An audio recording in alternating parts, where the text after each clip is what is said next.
నమస్తే. జయహో సక్సెస్ మంత్రాకు స్వాగతం. జయహో సక్సెస్ మంత్రాలో మనం ఇప్పటి వరకు కూడా ఒక మనిషి ఉన్నత స్థాయికి చేరుకోవడానికి దోహదం చేసే అంశాలన్నిటి గురించి తెలుసుకుంటున్నాం. ప్రతి మనిషిలో కూడా 4 స్టేజెస్ ఉంటాయి. కానీ చాలా ఇంపార్టెంట్ స్టేజ్ ఏంటంటే క్యాంపస్ టు కార్పొరేట్.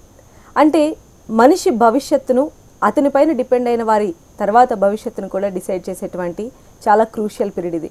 మరి ఈ పీరియడ్లో ఇప్పుడున్నటువంటి యువత ఏ మార్గంలో నడిస్తే ఆ సక్సెస్ని అందుకోగలుగుతారు అనేటువంటి విషయాన్ని మనకు తెలియచేయడానికి మనతో పాటు ఉన్నారు corporate and college trainer Susarla Revathi గారు. మరి వారితో మాట్లాడదాం.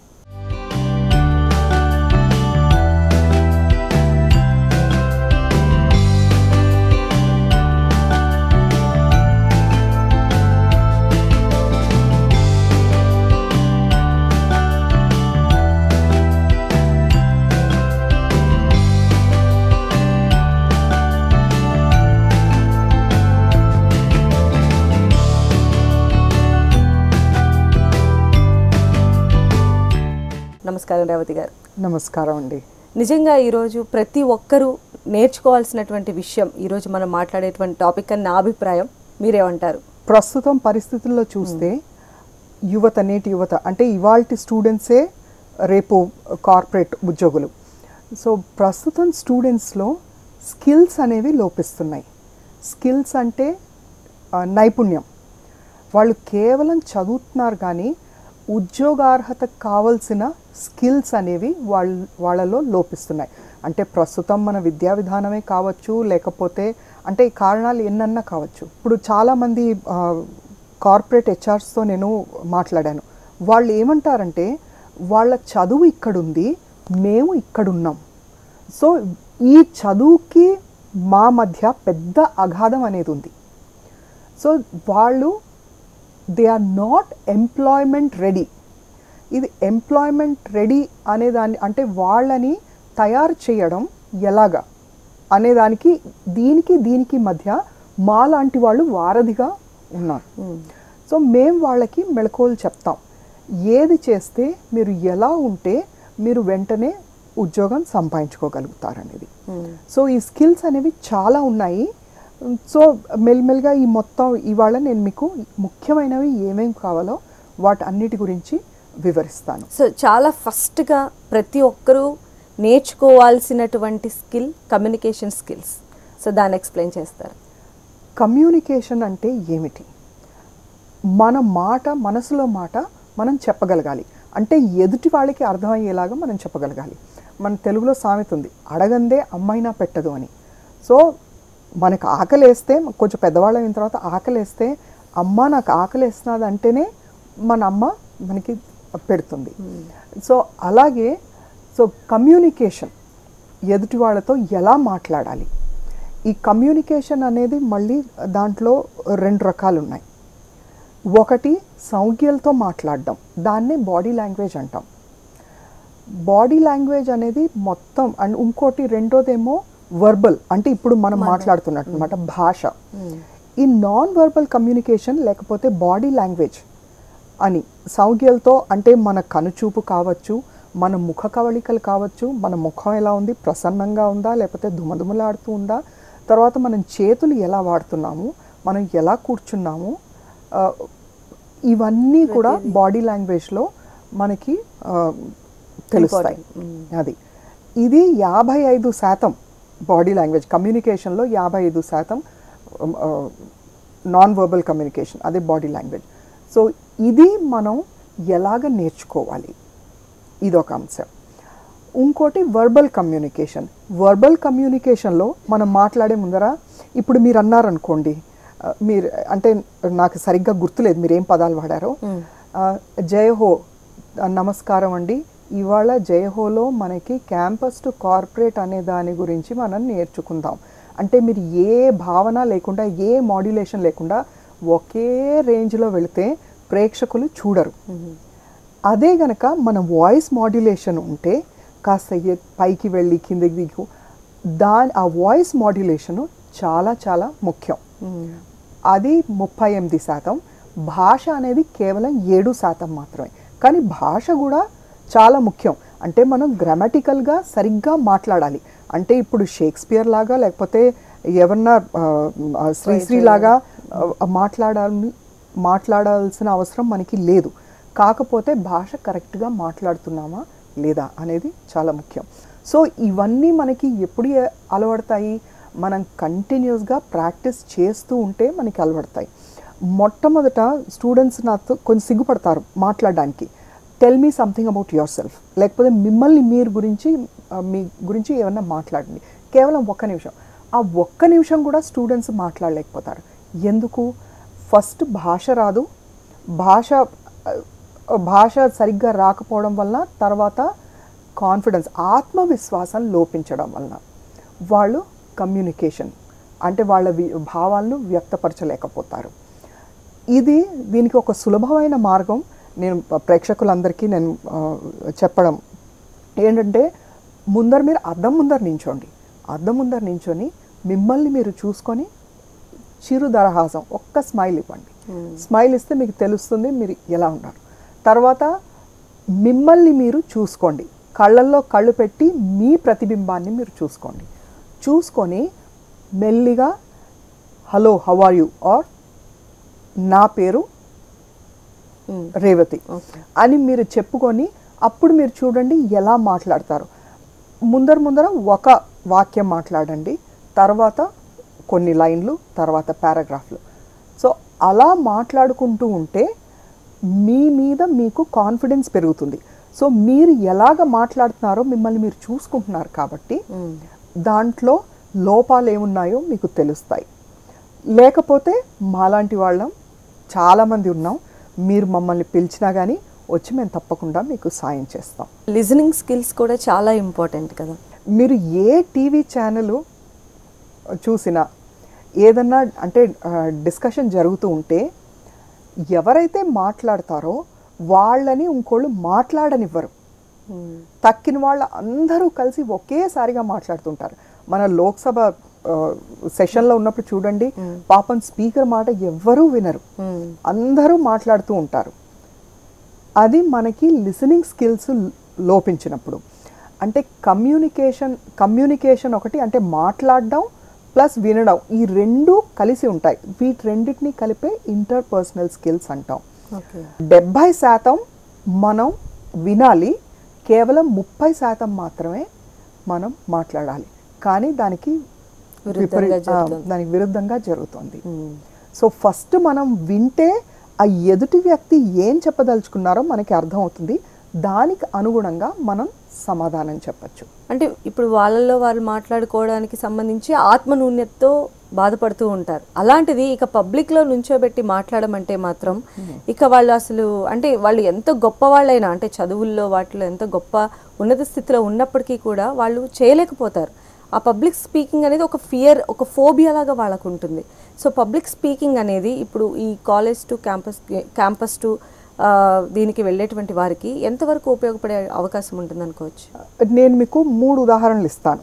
ఒకటి విన్స్టన్ చర్చిల్ మన దేశస్థుడు కాదు కాబట్టి చాలామందికి తెలీదు. విన్స్టన్ చర్చిల్ అనే అతను రెండో ప్రపంచ యుద్ధంలో యునైటెడ్ కింగ్డమ్ ప్రైమ్ మినిస్టర్గా ఉన్నారు. అతను చిన్నప్పుడు మాట్లాడడం, పబ్లిక్ స్పీకింగ్ అంటే వణుకు, ఇంటికి ఎవరన్నా వచ్చినా కానీ అతను మాట్లాడగలిగేవారు కాదు. ఇందాక అద్దం ముందర నించొని మాట్లాడొచ్చు అని నేను చెప్పానే, అది ఆయన విన్స్టన్ చర్చిల్ యొక్క ట్యూషన్ మాస్టారు ఆయన చేత ప్రాక్టీస్ చేయించారు. తర్వాత మన దేశంలో కూడా రితిక్ రోషన్ హీరో, తర్వాత అభిషేక్ బచ్చన్, వీళ్ళు కూడా మాట్లాడడం అంటే చాలా భయపడ్డ వాళ్ళే. ఎప్పుడప్పుడు ఎక్కడో అక్కడ మనల్ని మనం మోటివేట్ చేసుకొని పైకి వచ్చి అలా కంటిన్యూస్గా అలా ప్రాక్టీస్ చేస్తూ ఉంటేనే మనకి కాన్ఫిడెన్స్ పెరుగుతుంది. ఈ కాన్ఫిడెన్స్ పెరిగినందువలన మనలో ఆత్మన్యూనతా భావం అనేది మనకి తగ్గుతుంది, లేకపోతే పూర్తిగా నిశ్శేషం అవుతుంది. సో లీడర్షిప్ క్వాలిటీస్ గురించి ఎక్స్ప్లెయిన్ చేయండి. A, B ఇద్దరు వ్యక్తులు ఉన్నారు. A అనే అతను సబ్జెక్ట్ పరంగా చాలా మంచి వ్యక్తి, సబ్జెక్ట్ బాగా వచ్చు, కాకపోతే మాట్లాడడానికి అంటే జంకు. అదే B అనే అతను సబ్జెక్ట్ పరంగా అంత రాదు, కానీ దూసుకుపోయే వ్యక్తిత్వం కలది. దూసుకుపోయే వ్యక్తిత్వం, తర్వాత మాట్లాడగలగడం చాలా బాగా వచ్చు. సో అదే కంపెనీలో బయటికి ఎక్కడికన్నా విదేశాలకి ట్రైనింగ్కి పంపించాలనుకునే వాళ్ళలో వాళ్ళు అంటే వాళ్ళ సుపీరియర్స్ ఎవరిని సెలెక్ట్ చేస్తారు, ఏని సెలెక్ట్ చేస్తారా, బీని సెలెక్ట్ చేస్తారా, బీనే సెలెక్ట్ చేస్తారు. ఎందుకు? వాళ్ళలో ఇనిషియేటివ్ ఉంది. అంటే దూసుకుపోయే తత్వం, సొంతంగా నాది అనుకొని పనిని తీసుకునే రకం. సో అలాంటి వ్యక్తులు నేటి కార్పొరేట్లో చాలా అవసరం. అలాంటి వాళ్ళకే ప్రాధాన్యత ఇస్తారు. సో కమ్యూనికేషన్ ఉండాలి బాగాను. దాంతోపాటు దూసుకుపోయే తత్వం, ఇనిషియేటివ్ ఉండాలి. అంటే లీడర్షిప్, అంటే మీరిలా చేయండి, అది మనకి తెలిసిపోతుంది. ప్రస్తుతం అంటే కార్పొరేట్లో ఎలా ఉందంటే అందరూ టీం వర్క్ చేయాలి. టీం వర్క్ లేనిదే ప్రస్తుతం ఏ పని జరగదు. సో టీం వర్క్, లీడర్షిప్ రెండు కలిసి ఉంటాయన్నమాట. సో ఒక టీంలో పని జరుగుతున్నప్పుడు వాళ్ళ పై అధికారులు ఎవరైతే ఉంటారో వాళ్ళ పైన చూస్తారు, అంటే నెక్స్ట్ ప్రమోట్ చేయడానికి ఎవరు అర్హులుగా ఉన్నారోను. సో వాళ్ళల్లో చూస్తారు. టీం వర్క్ అంటే టీంని, ఒకవేళ టీం లీడర్ కాకపోయినా ఒకళ్ళు ఇనిషియేటివ్ తీసుకొని మనం ఇలా చేస్తే బాగుంటుంది, పని తొందరగా అయిపోతుంది అనే వాళ్ళు కూడా ఉంటారు. సో ఇలాంటి వాళ్ళు అంటే స్వతహాగా వాళ్ళు లీడర్స్ అయి ఉండొచ్చు, లేకపోతే సమయానుసందర్భంగా సిచ్యువేషనల్ లీడర్షిప్ అంటారు. సమయానుసందర్భంగా వాళ్ళు లీడర్షిప్ తీసుకొని జట్టుని ముందరికి నడిపిస్తారు. కాన్ఫ్లిక్ట్ మేనేజ్మెంట్ అంటే ఏంటండి? స్టూడెంట్ దశ నుంచి ఉద్యోగానికి వెళ్ళేటప్పుడు ఇవన్నీ చాలా ముఖ్యమైనవి అంటే ఇది ఉంటేనే ఉద్యోగం దొరుకుతుంది అనేది లేదు. ఇవన్నీ ఉండాలి. ఇప్పుడు నేను చెప్పిన కమ్యూనికేషన్ కానీ, లిసనింగ్ స్కిల్స్, తర్వాత టీం వర్క్, లీడర్షిప్, తర్వాత కాన్ఫ్లిక్ట్ మేనేజ్మెంట్, తర్వాత ఏమైతే వస్తాయో ఇవన్నీ ఇంద్రధనుస్సులో రంగుల్లాంటివి. అంటే మనకి చూస్తే అన్ని రంగులు ఒక దాంట్లో ఒకటి కలిసిపోయినట్టుగా ఉంటాయి. అది విడితీయడానికి మనకి వేరువేరుగా రంగులు కనిపించవు. అలాగే ఇవన్నీ కూడా ఒకదాన్ని ఆనుకొని ఇంకోటి ఉంటాయి. ఇవన్నీ మనకి అవసరం. కాన్ఫ్లిక్ట్ మేనేజ్మెంట్ అంటే ఇప్పుడు నేను టీం గురించి మీకు చెప్తాను. టీంలో 10 మందే ఉండొచ్చు, లేకపోతే 12 మందే ఉండొచ్చు. పూర్వం పరిస్థితుల్లో ఎలా ఉండే అంటే 100 సంవత్సరాల క్రితం మనం థామస్ ఆల్వా ఎడిసన్ని తీసుకుందాము, లేకపోతే గ్రాహం బెల్ని తీసుకుందాము. వాళ్ళు ఆవిష్కరించిన ట్యూబ్ లైట్ అంటే లైట్ కానీ లేకపోతే ఫోన్ కానీ వాళ్ళు ఒక్కరే సాధించగలిగారు.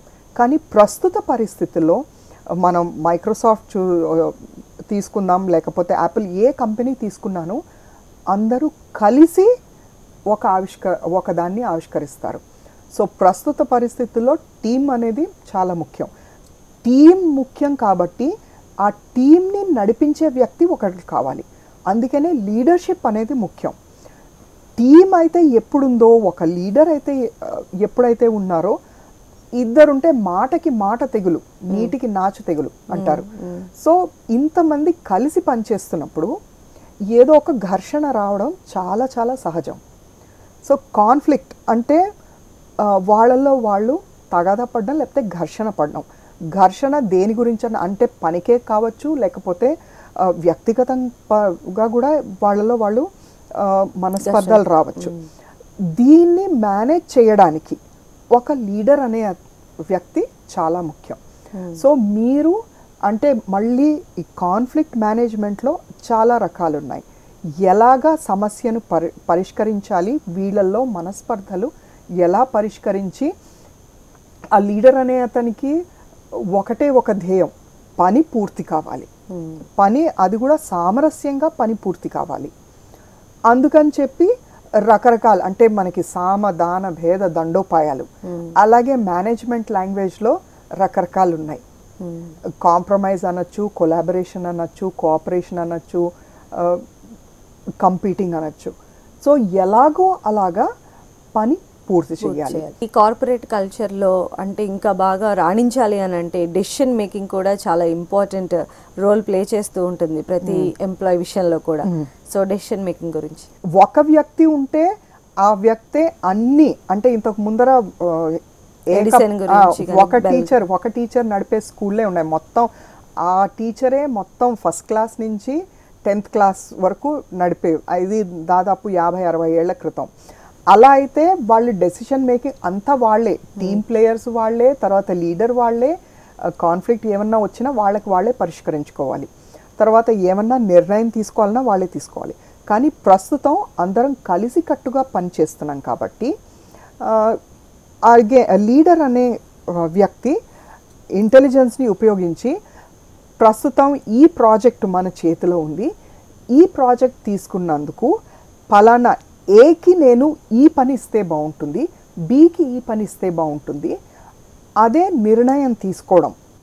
లేదు లేకపోతే సికి చాలా కోపం ఎక్కువ వలన నేనేమో ఈ పని అంటే కోపం ఎక్కువ, అందుకనే నేను ఎక్కువ కస్టమర్ రిలేషన్స్ మనుషులతో కలవడం అనేది తక్కువ పెట్టి కేవలం ఆఫీస్ జాబ్కి మాత్రం నేను ఆ వ్యక్తిని ఇక్కడే ఉంచుతాను అనే దాన్ని బట్టి అదే డెసిషన్ మేకింగ్, అదే నిర్ణయం తీసుకోవడం అనేది. ఈ ఎమోషనల్ ఇంటెలిజెన్స్ కూడా ఎలా దోహదపడుతుంది అనుకోవచ్చు?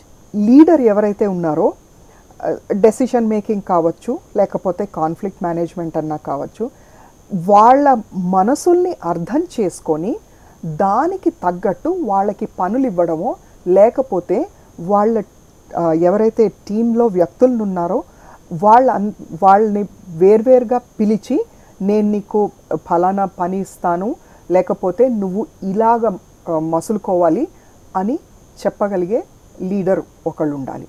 సో ఇమోషనల్ ఇంటెలిజెన్స్ అంటే ఏమిటంటే మన భావాల్ని మనం అర్థం చేసుకొని ఇంకోళ్ళ భావాల్ని కూడా అర్థం చేసుకొని, వాళ్ళ ఫీలింగ్స్ లేకపోతే వాళ్ళ ఇమోషన్స్ని అర్థం చేసుకొని దానికి తగ్గట్టు మన పని పూర్తి చేసుకోవడాన్ని ఇమోషనల్ ఇంటెలిజెన్స్ అంటారు. ఈ ఇమోషనల్ ఇంటెలిజెన్స్ అనేది ఎక్కువగా దగ్గర ఒక 25 ఏళ్ల క్రితం ప్రాచుర్యంలోకి వచ్చింది. ఇమోషనల్ ఇంటెలిజెన్స్తో పాటే మళ్ళీ ఇంకోటి స్ట్రెస్ మేనేజ్మెంట్, ఒత్తిడిని ఎలా తగ్గించుకోవాలి, ఒత్తిడిని తగ్గించుకొని పని ఎలాగా పూర్తి చేయాలి అనేది.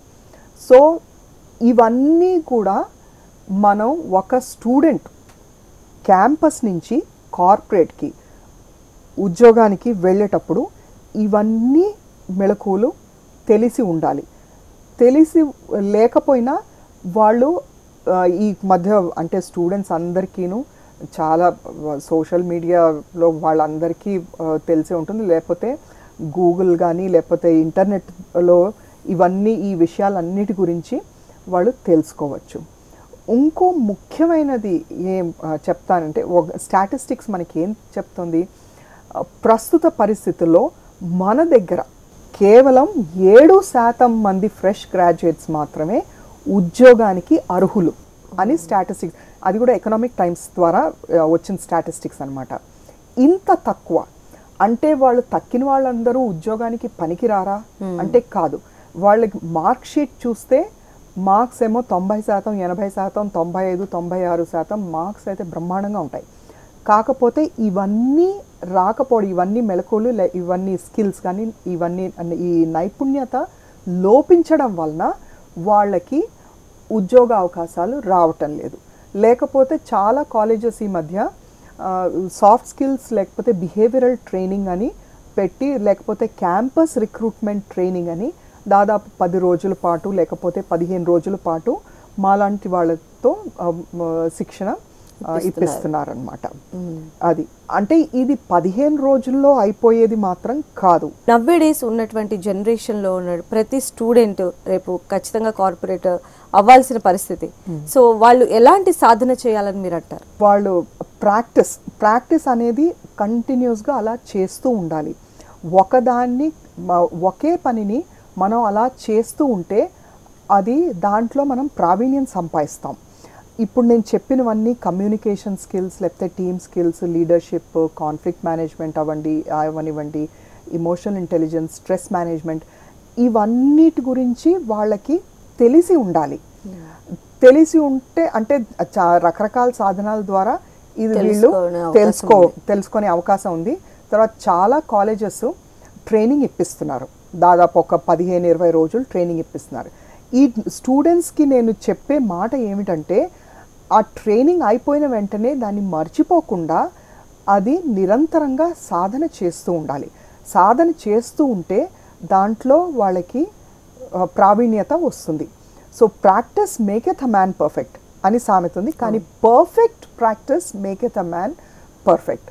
సో కంటిన్యూస్గా ప్రాక్టీస్ చేస్తూ ఉండడం వలన వాళ్ళకి ఈ ఎంప్లాయబిలిటీ స్కిల్స్ అనే దాని మీద కొద్దో గొప్ప వాళ్ళకి మంచి హోల్డ్ వస్తుంది. తర్వాత వాళ్ళు ఉద్యోగం సంపాదించుకోగలుగుతారు. ఇంకోటి ఏంటంటే నేను తల్లిదండ్రులకు కూడా చెప్పేది ఏమిటంటే ఇలాంటి వాటికి ప్రోగ్రామ్స్కి మీ పిల్లల్ని వెళ్ళేలాగా చూడండి. వాళ్ళకి ఎక్స్పోజర్ అనేది వస్తుంది. ఎక్స్పోజర్ అనేది వస్తే నలుగురితో కలుస్తారు. వాళ్ళ ఫ్రెండ్సే కాకుండా కొత్త కొత్త వ్యక్తుల్ని కలుస్తూ ఉంటారు. కొత్త కొత్త వ్యక్తుల్ని కలిసినప్పుడు వాళ్ళతో ఎలా మాట్లాడాలి, తర్వాత వాళ్ళల్లో మంచిని చూసి వీళ్ళు నేర్చుకోవడం జరుగుతూ ఉంటుంది. మనిషి అపీరెన్స్ గ్రూమింగ్ పైన కూడా డిపెండ్ అయి ఉంటుంది కదా. సో ఎలాంటి గ్రూమింగ్ అవసరం అంటారు క్యాంపస్ టు కార్పొరేట్ వెళ్ళేటువంటి స్టూడెంట్స్కి? గ్రూమింగ్ అనేది చాలా అవసరం. గ్రూమింగ్ అంటే మనని మనం ఆ సందర్భానికి తగ్గట్టుగా మన వేషధారణ లేకపోతే బట్టలు అవి ఎలా వేసుకోవాలో అనేది కూడా చాలా ముఖ్యం. అంటే ఇప్పుడు స్టూడెంట్ ఒక వ్యక్తి ఇంటర్వ్యూకి వెళ్తే వాళ్ళకి సెలెక్షన్ వస్తే హెచ్ఆర్ వాళ్ళకేమో లిస్ట్ ఇచ్చేస్తారు, అంటే బట్టలు అవి ఎలా వేసుకొని రావాలో అని. జీన్స్ అనేవి అస్సలు వేసుకురాకూడదండి. తర్వాత ఫార్మల్ డ్రెస్సెస్ అంటారు. ఫార్మల్ డ్రెస్సెస్ జెంట్స్కి అయితే, అబ్బాయిలకి అయితే ఫార్మల్ షర్ట్స్, ట్రౌజర్స్ అంటారు, షూస్ కూడా. ఆ గ్రూమింగ్ అనేది కూడా మళ్ళీ పెద్ద సబ్జెక్టు. ప్రస్తుతం మనం చూస్తాం యువతలోనూ చినిగిపోయిన జీన్స్ ఒక ఫ్యాషన్, అలాంటివి పనికిరావు. తర్వాత మళ్ళీ ఆ షర్ట్ కూడా ఆ గుండీలు మొత్తం 3 గుండీలు తీసేస్తుంటారు. లేకపోతే వాళ్ళు అంటారు నా హీరో ఇలా డ్రెస్అప్ అయ్యాడు, నా హీరోయిన్ ఇలా డ్రెస్అప్ అయింది, నేను కూడా ఇలా డ్రెస్అప్ అవుతానంటే కుదరదు. సో వాళ్ళు హెచ్ఆర్ ఎలా చెప్తారో ఆ రూల్ ప్రకారం ఖచ్చితంగా ఆ రూల్ పాటించాల్సిందే. బట్టలు వేసుకోవడం, వేషధారణ. తర్వాత వాళ్ళు లేడీస్ అయితే, అంటే ఇప్పుడు చీరలు ఎవరు కట్టుకోవట్లేదు అనుకోండి, సల్వార్ కమీజ్ వేసుకోవచ్చు. తర్వాత ఒక జీన్స్ టీషర్ట్ లేడీస్ కానీ జెంట్స్కి కానీ అసలు పనికిరావు. తర్వాత నగలు పెట్టుకోవడం కానీ, అబ్బాయిలు ఈ మధ్య అబ్బాయిలు కూడా మొత్తం బ్రేస్లెట్ అని, తర్వాత ఉంగరాలని, లేకపోతే చెవి పోగని, హెయిర్ స్టైల్ కూడా ఖచ్చితంగా వాళ్ళు అంటే ఆఫీస్కి తగ్గట్టు వాళ్ళ హెయిర్ స్టైల్ మెయింటైన్ చేయాలి. గడ్డం పెంచుకున్నా దాన్ని నీట్గా ట్రిమ్ చేసుకోవాలి. అమ్మాయిలు కూడా జుట్టు విరబోసుకోకూడదు. జుట్టు విరబోసుకున్నా కళ్ళల్లో పడకుండా ఉండాలి. గాజులు కానీ కాళ్ళకి పట్టీలు, అవి ఎందుకంటే ఆ గాజులు వేసుకుంటే శబ్దం వస్తుంది, కాళ్ళకి పట్టీలున్నా శబ్దం వస్తుంది, అవి వేసుకోకూడదు. అమ్మాయిలు మళ్ళీ హై హీల్స్ వేసుకోకూడదు. తర్వాత చెవులకి పెట్టుకున్నా చాలా చిన్నవిగా ఉండాలి, పెద్దవి పెట్టుకోకూడదు. తర్వాత 1, 2, 3, 4 బొట్లు, ఈ గుడికి వెళ్ళాం ఆ గుడికి వెళ్ళాం లేదు. తర్వాత కొంతమందికి తావీజులు అవి మెళ్ళలో కనిపిస్తూ ఉంటాయి, అవి కూడా పనికిరావు. అంటే మన రిలీజియన్ ఏమిటో అది మన స్వవిషయం, అది మనం బయటికి ప్రదర్శించకూడదు అనమాట.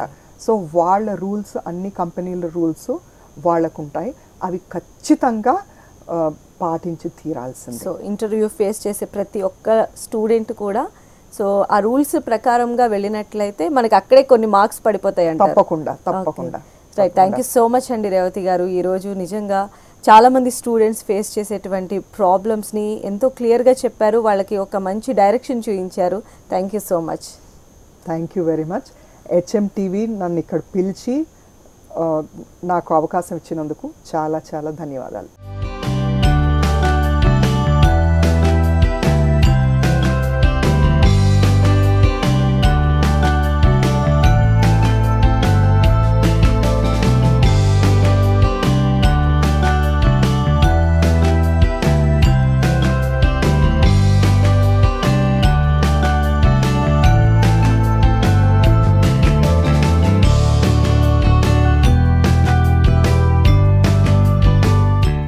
ఇది ఇవాల్టి జై హో సక్సెస్ మంత్ర. Keep watching HM TV.